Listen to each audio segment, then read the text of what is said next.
नमस्कार, news state पर आप सभी का बहुत स्वागत है और 24 के रण से जुड़ी तमाम अहम खबरें आपको बता रहे हैं। और देखिए, 24 का रण की अगर बात कर रहे हैं तो अब सियासी संग्राम भी बहुत ज्यादा तेज होता जा रहा है। राजस्थान में दिन में पीएम मोदी के एक बयान के बाद वार पलटवार और तेज हो चुका है। अब पीएम मोदी मध्य प्रदेश और छत्तीसगढ़ दौरे पर आ रहे हैं। ऐसे में माना यह जा रहा है कि चुनावी पारा और ज्यादा हाई होगा, क्योंकि दूसरे चरण में एमपी और छत्तीसगढ़ में एक्शन और तेज हो गया है। ऐसे में देखना होगा कि दूसरे चरण में दिग्गजों के बयान के असर क्या होते हैं, कैसी स्थिति रहने वाली है। प्रधानमंत्री नरेंद्र मोदी के दौरे के बाद किस तरह की परिस्थितियां बदल सकती हैं, इस बार का दौरा कितना खास हो सकता है, इन तमाम परिस्थितियों पर हम नजर डालेंगे और तमाम हमारे साथ खास मेहमानों का एक पैनल जुड़ेगा, उनसे बातचीत भी करेंगे। लेकिन पहले एक रिपोर्ट दिखाते हैं, उसके बाद चर्चा की शुरुआत। कांग्रेस का मैनिफेस्टो देख लीजिए। कांग्रेस अर्बन नक्सलों के कब्जे में चली गई है। हम नक्सलवाद को उखाड़ कर फेंक दें। जैसे जैसे गर्मी बढ़ती जा रही है, सियासी पारा भी हाई होता जा रहा है। अब चुनावी शोर में जुबानी हमले भी तेज होते जा रहे हैं। इस बीच पीएम मोदी की ओर से बड़ा बयान दिया गया है। राजस्थान के बांसवाड़ा में चुनावी रैली को संबोधित करते हुए पीएम मोदी ने कांग्रेस के घोषणा पत्र पर सवाल दागे तो कहा कि अगर कांग्रेस केंद्र की सत्ता में आई तो देश की सारी संपत्ति मुस्लिमों को बांट देगी। पीएम ने कहा कि आपकी संपत्ति ज्यादा बच्चे पैदा करने वालों को दे दी जाएगी। इन दिनों जो लोग कांग्रेस छोड़कर के बाहर निकले हैं, वे एक बात बड़ी गंभीरता से बताते हैं। वो सारे लोग कह रहे हैं कि कांग्रेस अब कांग्रेस नहीं रही है। अब कांग्रेस अर्बन नक्सलों के कब्जे में चली गई है। कांग्रेस अब वामपंथियों के चंगुल में फंसी हुई है। पीएम मोदी यही नहीं रुके, उन्होंने यूपीए सरकार का जिक्र किया और मनमोहन सिंह के साल 2006 के एक वीडियो के बारे में बताते हुए कहा कि पूर्व पीएम मनमोहन सिंह ने कहा था कि देश की संपत्ति पर पहला हक अल्पसंख्यकों का है। तो उन्होंने कहा उनका मैनिफेस्टो देख लीजिए। इस बार का कांग्रेस का मैनिफेस्टो देख लीजिए। कांग्रेस ने अपने मैनिफेस्टो में जो कहा है वो चिंताजनक है, गंभीर है और ये माओवाद की सोच को धरती पर उतारने की उनकी कोशिश है। पीएम मोदी ने स्पष्ट शब्दों में कह दिया है कि कांग्रेस की सोच अर्बन नक्सलियों वाली है। तो उधर छत्तीसगढ़ में चुनावी रैली को संबोधित करने पहुंचे गृह मंत्री अमित शाह ने भी पीएम की तरह ही बयान दिया। कांकेर में चुनावी सभा को संबोधित करते हुए शाह ने कहा कि देश के मठ मंदिरों और संपत्ति पर कांग्रेस की नजर है। आपकी कृपा हो गई, छत्तीसगढ़ वाले ने हमारे विष्णुदेव जी को मुख्यमंत्री बनाया, विजय को गृह मंत्री बनाया। 4 ही महीने में 90 से ज्यादा नक्सलवादियों को समाप्त करने का काम ये भारतीय जनता पार्टी की सरकार ने किया। 2 साल दे दीजिए, मोदी जी को फिर से प्रधानमंत्री बना दीजिए। छत्तीसगढ़ से हम नक्सलवाद को उखाड़ कर फेंक दें। इन नेताओं के बयानों से साफ है कि अब चुनावों में बीजेपी की ओर से एक अलग ही माहौल तैयार कर दिया गया है। आने वाले दिनों में पीएम मोदी छत्तीसगढ़ और मध्य प्रदेश आने वाले हैं। ऐसे में माना जा रहा है कि अब सियासी पारा बढ़ने वाला है। दरअसल 23 अप्रैल को जांजगीर चांपा में पीएम मोदी की चुनावी सभा होगी। दोपहर में धमतरी में पीएम की सभा होगी। 24 अप्रैल को अंबिकापुर में चुनावी सभा करेंगे पीएम। 24 अप्रैल को एमपी में 3 सभाएं होंगी। सागर में चुनावी रैली को पीएम संबोधित करेंगे। हरदा में चुनावी सभा को पीएम संबोधित करेंगे। भोपाल में पीएम का रोड शो होगा। यानी कि पहले चरण के चुनाव के बाद अब दूसरे चरण के चुनाव से पहले चुनाव प्रचार जैसे जैसे तेज होता जा रहा है, सियासी संग्राम भी तेज हो रहा है। एक और बीजेपी कह रही है कि कांग्रेस के घोषणा पत्र में सबकी संपत्ति का सर्वे कराने के निर्देश दिए गए हैं, तो कांग्रेस पार्टी प्रधानमंत्री के बयान पर सवाल कर रही है। कांग्रेस की ओर से पीएम के बयान को झूठा बताया जा रहा है, तो बीजेपी पूर्व पीएम मनमोहन सिंह के वीडियो को जमकर शेयर कर रही है। यानी कि चुनाव के लिए धर्म के नाम पर सियासी अखाड़े का मैदान तैयार कर दिया गया है और अब मध्य प्रदेश और छत्तीसगढ़ में इसको भुनाने की कोशिश की जाएगी। फिलहाल दूसरे चरण के चुनाव से पहले पीएम मोदी का बयान, कांग्रेस का घोषणा पत्र और मनमोहन सिंह के पुराने भाषण ने 2024 के चुनाव में एक नई सियासी बहस को जन्म दे दिया है। हालांकि माना जा रहा है कहीं न कहीं कोशिश वोटों के ध्रुवीकरण की हो रही है, जिसके लिए सियासी दल जोर आजमाइश करते नजर आ रहे हैं। ऐसे में देखना होगा इन बयानों का कितना असर वोटरों पर पड़ेगा और जनता अपना फैसला किसके पक्ष में सुनाएगी।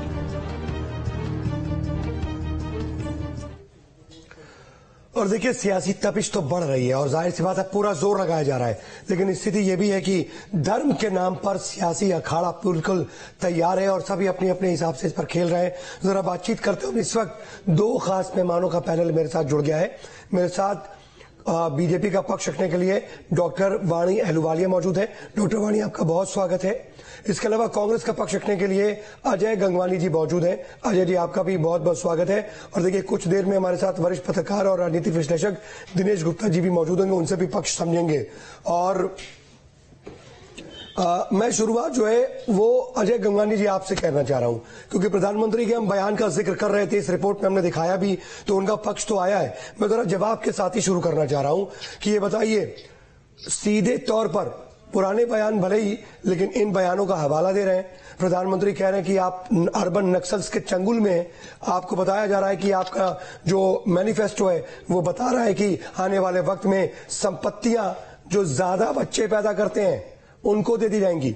ये जो तमाम बातें कही जा रही हैं, जवाब क्या है आपका और कितना नुकसानदेह आपके लिए?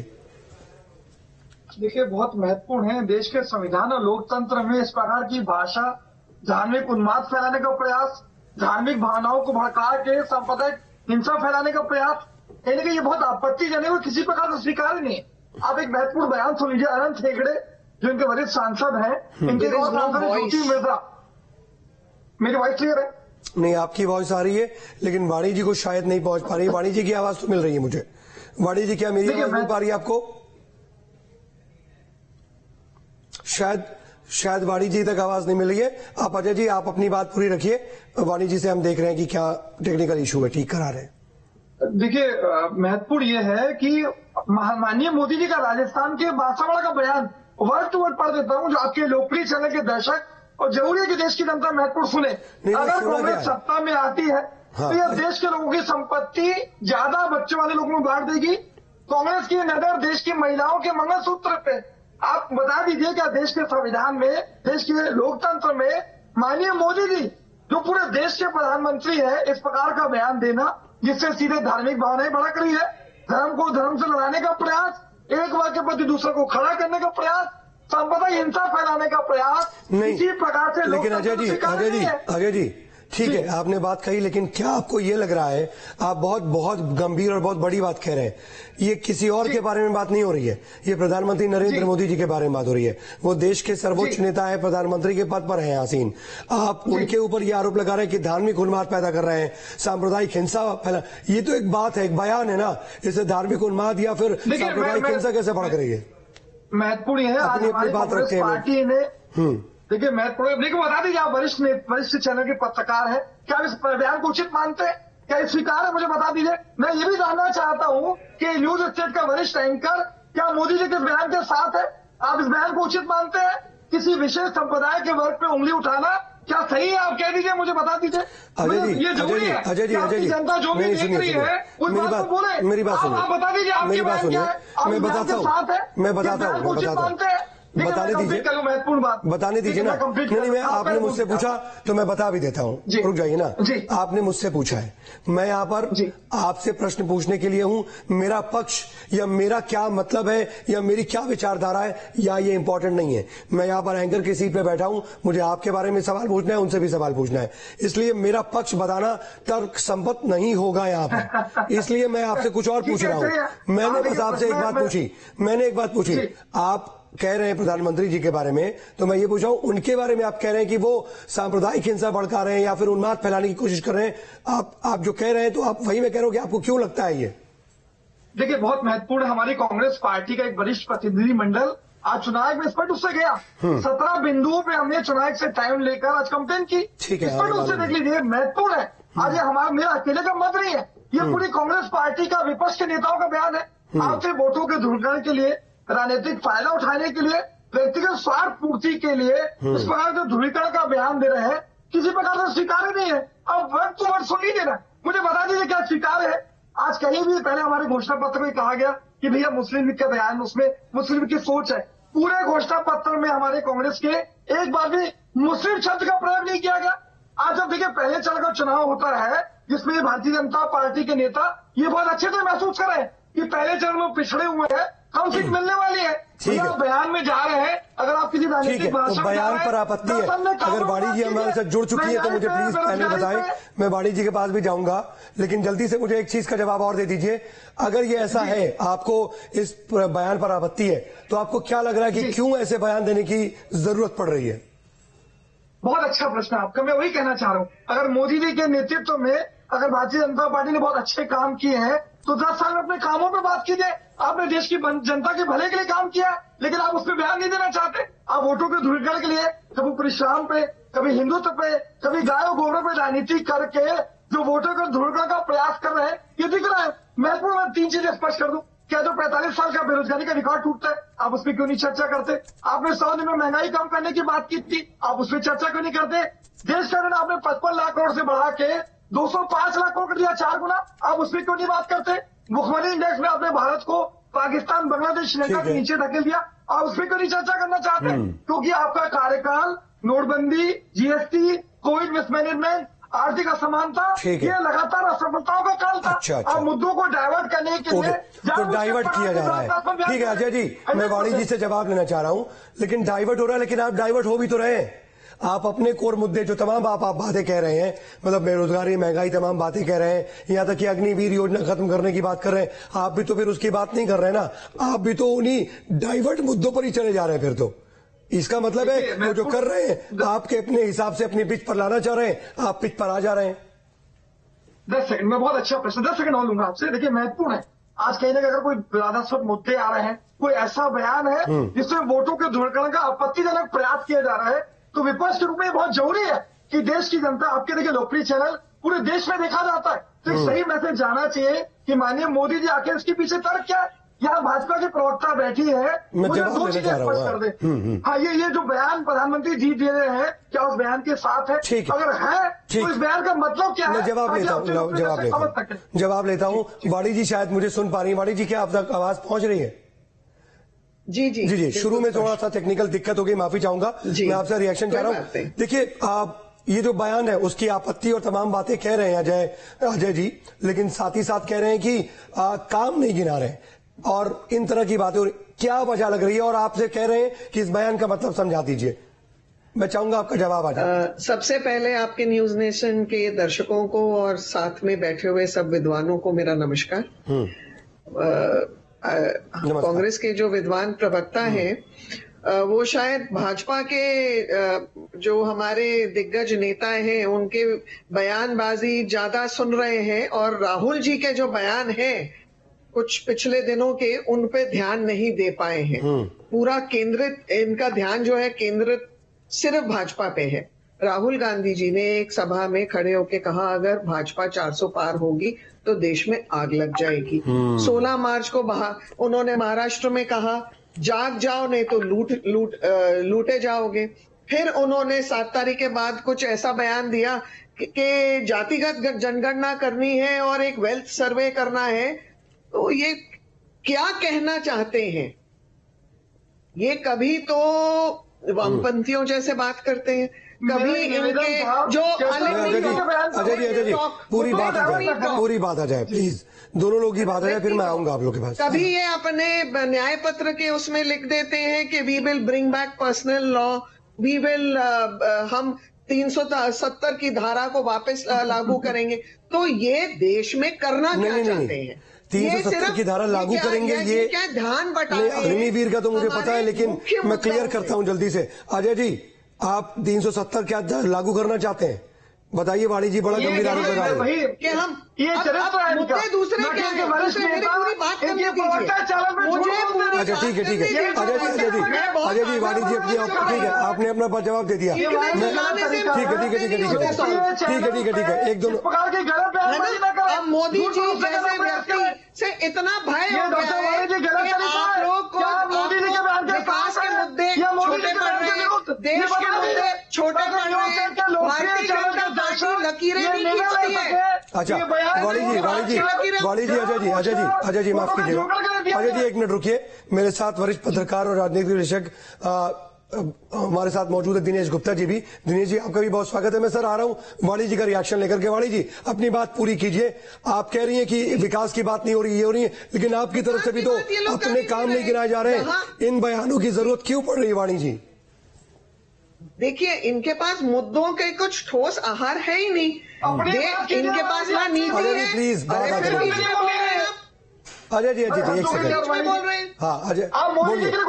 अजय जी उन्होंने आपकी बात सुनी है ना, डिस्टर्ब हो रहा है। अजय जी डिस्टर्ब हो रहा है। बोलेगी उतना आपके ऊपर पड़ने वाला ठीक है वाणी जी बात रखिए।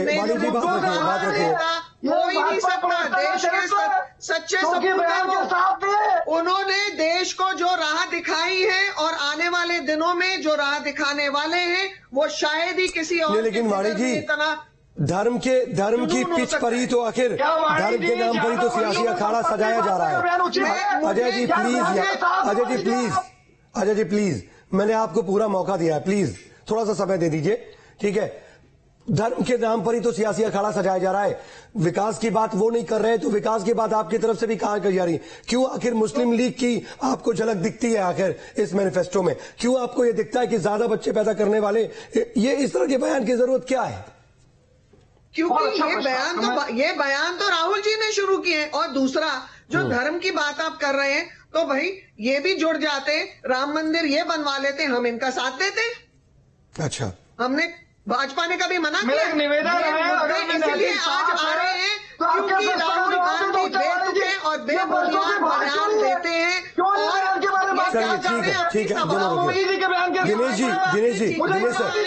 ठीक है दिनेश सर देखिए, दोनों लोगों से जब सवाल पूछ रहे हैं तो सामने वाले ने क्या कहा और अपने अपने बयान से के जवाब से ज्यादा कि गंगवानी जी कह रहे हैं कि मोदी जी ने ये कहा और वाणी जी कह रही कि राहुल जी ने कहा कि भाई देश जल जाएगा, भाग जाओ समझ जाओ। हो क्या रहा है सर, और क्या इसकी जरूरत है? जब दूसरे चरण के मतदान की बात हो रही है तो इस वक्त ऐसे बयानों की भरमार क्यों हो रही दोनों ही तरफ से?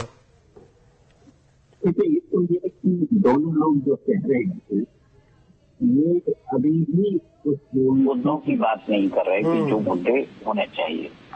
विकास का मीनिंग क्या है? विकास किसको विकास मानते हैं आप? जो वंदे भारत है उसको आप विकास मानेंगे, राजधानी एक्सप्रेस है उसको विकास मानेंगे, बड़े अस्पताल मानेंगे विकास। आप विकास में आप क्या लोगों की ये देखेंगे कि लोग उस विकास को कितना उसका उपयोग कर पा रहे हैं? क्या जिस देश में 80 करोड़ लोग जिन्हें 5 किलो अनाज फ्री दे रही है सरकार, वो वंदे भारत में बैठ सकते हैं क्या? क्या इस तरह के विकास की हम कल्पना करते हैं क्या? ट्रेनों में आप देखिए कि जनरल कोच कैसे कम हो रहे हैं। आप एजुकेशन देखिए कि कितना महंगा हो गया है। आप सारा प्राइवेटाइज आपने कर दिया। एजुकेशन प्राइवेटाइज है, हेल्थ प्राइवेटाइज है। आप हेल्थ सेक्टर में आप कहते हैं 5 लाख रुपए का एक आयुष्मान का एक आपको इलाज का वो दे दिया।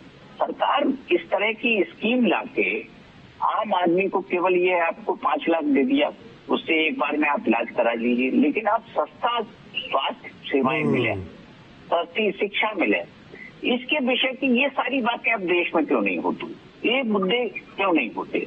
धर्म तो अब 1992 में भी था जब अडवाणी जी रथ लेके निकले थे, उस पर भी बहुत सारा रिएक्शन आया था। जो मध्य प्रदेश जैसे राज्यों में तो जब वो सरकार बर्खास्त हो गई थी, जनता ने बाबरी मस्जिद के इशू को बहुत ज्यादा अप्रिशिएट नहीं किया था, नहीं दी थी, सरकार नहीं बन पाई थी। हाँ, 293 में जो है वो सरकार भी नहीं बन पाई थी बीजेपी की।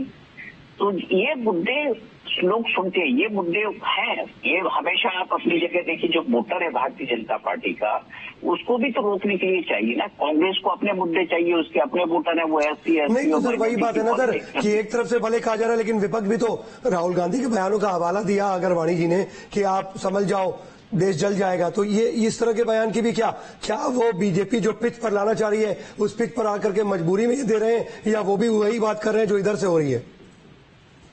देखिए, कोई भी बयान हम उसे कहीं से भी पकड़ेंगे और कहीं भी चिपका देंगे। मुझे लगता है कि कई बार हम नेचुरली उसके साथ जस्टिस नहीं करते। उसने किस रेफरेंस में कौन सी बात कही है उसको हम तो सर अगर रेफरेंस की बात आपने कही है तो मैं चाहूंगा कि राहुल की ये बात की जो बात थी देश जल जाएगा ये रेफरेंस, और मोदी जी जो बात कर रहे थे राजस्थान में उसके रेफरेंस को अब अगर आप उसको एलेबरेट कर पाए, उसको समझा पाए। देखिए, जो उसकी जो राहुल गांधी की जो बात हो रही है कि वो कह रहे हैं कि हम देश जल जाएगा इससे, तो आप देखिए चुनावी जुमले क्या होते हैं। कहीं भी आप चुनावी जुमले पकड़ी, क्या 15 लाख रुपए की जब बात हो रही थी तब तो सारे लोगों ने अप्रिशिएट किया था। तब तो नहीं हुआ कि 15 लाख रुपए का ये वादा है, 15 लाख देने वाले हैं, ये जुमला था। ये कई बार जो राजनीतिक मंचों से ऐसे शब्दों का उपयोग होता है जिससे भारी भरकम बात में थोड़ा सा नहीं, लेकिन सर राजस्थान का बयान बहुत अलग तरीके से लिया जा रहा है प्रधानमंत्री का। नहीं, जो राजस्थान का बयान लिया जा रहा है तो वो उनका जो उद्देश्य है उसी तरीके से लिया जा रहा है। जो उनका राजनीतिक जो उनको ध्रुवीकरण हो रहा है, इससे ध्रुवीकरण वाला बयान है। बिल्कुल ध्रुवीकरण। लेकिन आप देखिए ना कि जो संविधान की बात कांग्रेस कर रही है उस संविधान को क्या हमारे जो 80 करोड़ वोटर हैं जिनको हम 5 किलो मुफ्त दे रहे हैं उनको समझ में आता है क्या संविधान से कि ये संविधान की बात राहुल गांधी कर रहे हैं? वो तो मंचों से लोग समझ ही नहीं पा रहे होंगे कि इस संदर्भ में कौन से संविधान की बात कर रहे हैं। तो ये आप कह सकते हैं कि जो कांग्रेस है वो मुद्दों को कनेक्ट नहीं कर पा रही। वो ये नहीं बता पा रही है कि ये जो 25% टैक्स, आज ही मैं पढ़ रहा था कि जो डायरेक्ट टैक्स है देश में बहुत ज्यादा कलेक्शन हुआ, 7% ज्यादा कलेक्शन हुआ। तो आप सोचिए, जो सरकार ये सोच रही हो कि हमने जनता से ज्यादा टैक्स वसूल कर लिया और आप हमारी पीठ थपथपाइए और वोट दीजिए, तो फिर तो जनता को सोचना पड़ेगा। और उसे जनता यदि टैक्स देने में खुश है, उसे लग रहा है कि हम टैक्स देने से हमको बहुत आनंद आ रहा है, तो बिल्कुल आप टैक्स दीजिए। फिर तो मुझे लगता है वो दौर खराब तो अपने हिसाब से कोशिश तो हो रही है, लेकिन वही है कि वाणी जी ने अपनी बात रखी, अजय जी ने अपनी बात रखी, लेकिन मुझे लगता है बयानों की बातें थी तो उसको समझना, उसका सार समझना, उसका जो ग्राउंड पर असर है उसको समझना बहुत जरूरी था। इसलिए मैंने दिनेश सर आपसे ये तमाम बातें पूछी हैं। वक्त अब इजाजत नहीं दे रहा है। वाणी जी आपका और अजय जी आपका बहुत बहुत शुक्रिया। कुल मिलाकर के सियासी